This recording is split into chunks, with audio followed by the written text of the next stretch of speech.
Wemby, though, as we've now grown accustomed to, does not take things lightly, especially not his first All Star games.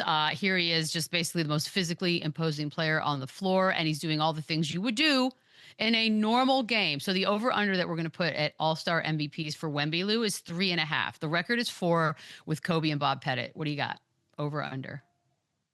MVPs, who knows? But I know one thing for sure. There won't be very many more All-Star weekends that won't involve Wembanyama. I mean, like he's going to be one of these young guys that's going to fly the flag internationally as well as being on the floor, to represent the NBA. But it was great to see. Like again, we talk about these young guys having those moments, having that special opportunity, knowing that the world is watching you.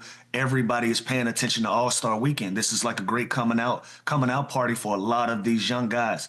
He was able to showcase. He was able to be on that big stage and to be celebrated. So that's why I said I'm sympathetic to some of these other young guys that are in the same position that he's in, with trying to get that global recognition, trying to get that real feeling of being there in All-Star Weekend and having all of those eyes on you. So how many MVPs he'll get, who knows? At this point, we don't even know if these guys are going to play long enough or the stats are going to be significant enough to even recognize MVPs and how this thing was going. He had 6 points last night. I think that was the stat. I think Steph Curry 4 rebounds. Yeah, like a lot of these guys that we're used to having these big numbers in All-Star games, they had 6 to 8 points. And so that part has to be cleaned up for us to even consider anybody having 3 to 4 MVPs moving forward with how this All-Star weekend is going.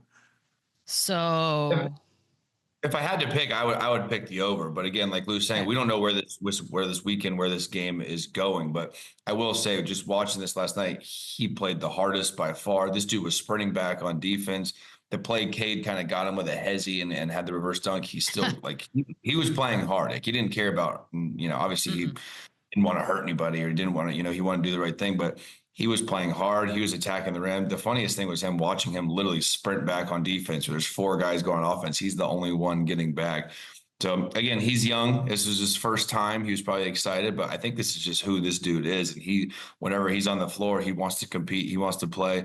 Trae Young looked great a little bit in the beginning. Kyrie Irving played defense 1 possession at the end of that little championship game. Besides that, no one played even close to as hard as Wemby did.